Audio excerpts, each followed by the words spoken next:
That's a good question. I've done so many of these interviews, Sydney, and I thought I'd been asked every question under the sun, but you win. I have not been asked that question. I am the nosiest person who's ever interviewed you. No, it's just a great question. I have to really think. You brought this like sassy energy, and I feel like I've been the sassiest I've ever been on this podcast. You did get talking to you. sassy. You even said something about religion. I'm like, oh, I don't know if I would have said it that way.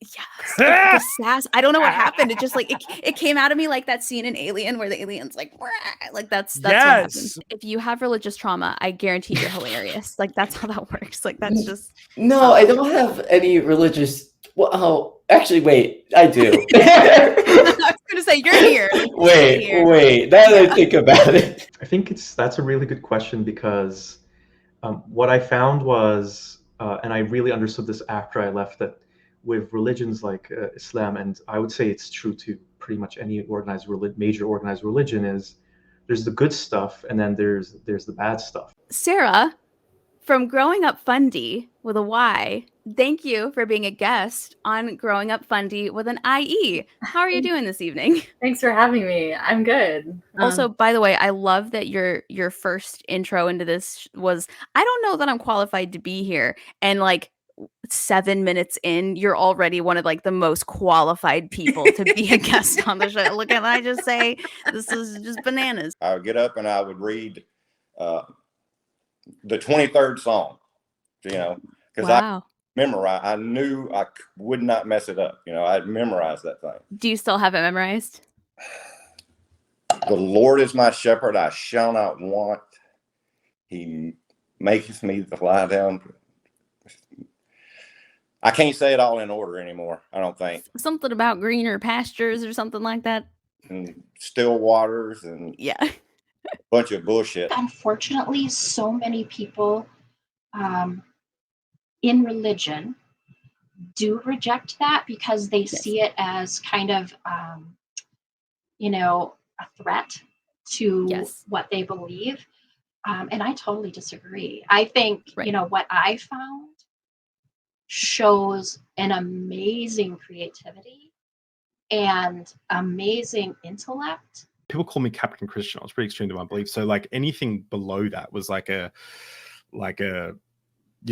fallen off the wagon. So like I had this very different understanding of rock bottom. So for me, smoking weed for a few weeks was like, I'm a drug addict. I think in my life, somebody has offered me just like casually, like, oh yeah, anytime you want, you could come like pet parrots. I think maybe twice. So it's like, that's pretty big. That's still a lot of times. That's more times than I have been offered to come pet parrots. I am the only person I know who offers to. Wow, that's actually really impressive. See what I mean? You're super connected. Like I'm not even your only parrot connection. What do I even have? What do I even have now? I have nothing. And so what was the first, if you can remember, what was the first moment or lesson or thing where you were like, whoa, hold up. This is kind of dark and maybe this isn't what I want to be a part of? Or was it like slow over time? It was really, really slow over time and then all at once. And the all at once didn't happen until I was 26. That's a very good question. It might take me... Yeah, nobody's ever asked me that question before.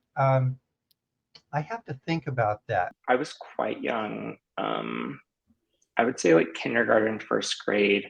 And there was something on Fox News that said like SpongeBob is gay. And at the time, like my bedspread and like my pillows on my bed were like SpongeBob. So like the next day we had to go to Kohl's and get out a new bedspread and like get rid of it because like we couldn't have that.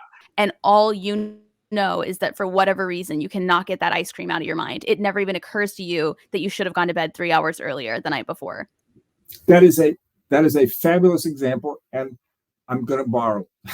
Yeah, go for it. Yeah. For people who don't know me, I grew up in the independent fundamental cult, a fundamental Baptist cult. I was homeschooled my whole life in that environment. Found out I was gay as fuck in that environment. What, you're gay? What? I'm shocked.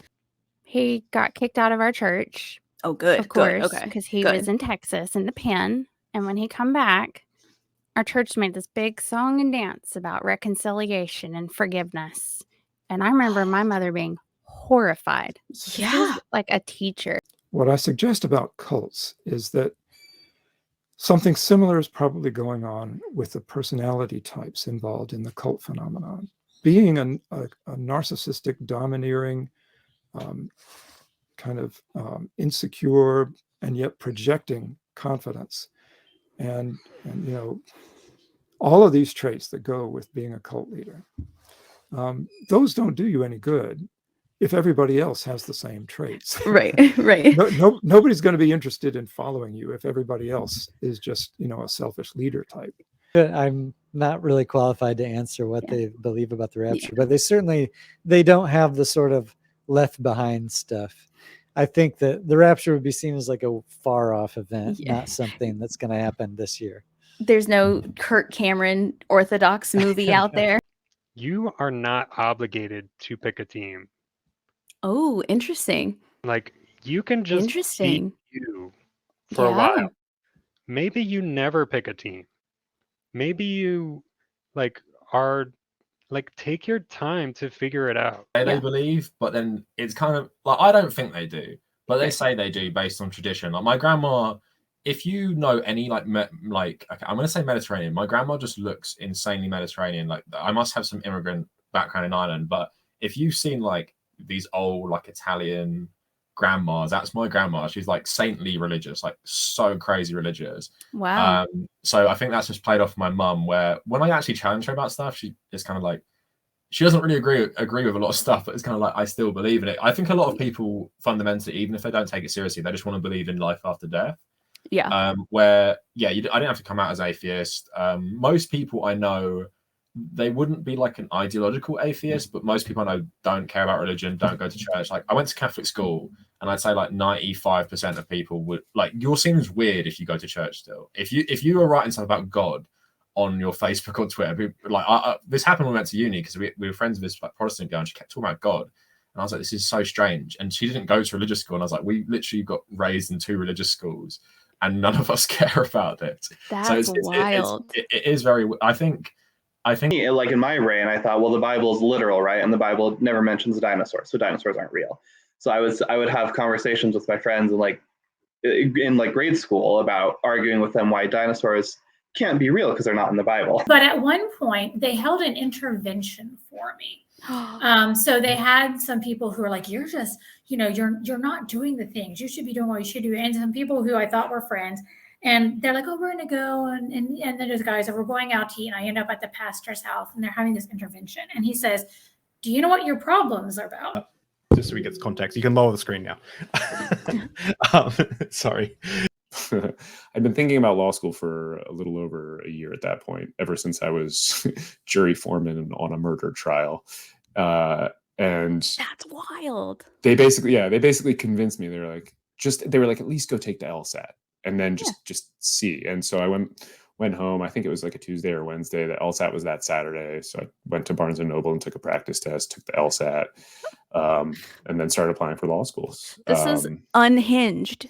And then we found out, after you had already agreed to be on the podcast, that your grandma was my piano teacher in Northwest Arkansas. And then we found out that we live in the same neighborhood currently. Yeah, I had listened to your first episode because I was like, okay, I'm going to be on this podcast. Let me see what it's like. And then I'm like, wait. How do you communicate beauty? How do you communicate meaning? How do you identify theme? And how do you approach a text, whether that text is a conversation between 2 relative strangers on the internet, or the text of written by this guy named Saul or Paul, depending, and he's writing to some people while he's in chains. I think a lot of people fundamentally, even if they don't take it seriously, they just want to believe in life after death. Arch Radish, thank you so much for joining me yet again. I'm so stoked to have you on another thing for Growing Up Fundie, even though last time it was an episode. This time it is a live stream. How are you doing? I am doing fantastic, Sydney. It's great to be back. I've kind of sung your praises far and wide about how great our interview was last time, and I've been looking forward to this for weeks now. So this is great. It's frustrating because the myths about history are so common, most people think it's fact. And one thing I learned when I was studying history at university is like everything you know is basically not true. Their homeschooling branch, ATI, was a rampant success in the 80s and 90s. We used to actually fill up the Thompson Bowling Arena, basketball arena at the University of Tennessee in Knoxville. That's with wild. our summer seminars. Yeah. Like all Are you these families would come in. serious? And so I think that if one has been elevated in some way through their own ambition and or the acclaim of others, whenever you do realize, when your eyes are open, you recognize, oh, I seem to be on a pedestal. Then you repent. And by repent, I mean you reorient yourself away from my own kingdom, my own glory, my own pride, my pedestal. So I'm just going to do one of these. I bought this as a joke, and then it ended up being one of the most handy purchases I've ever made in my whole life. That it was very triggering for me, but Oh, was it? yeah, Why? thank you. Did I mention to you about being on a really bad cable Christian sitcom?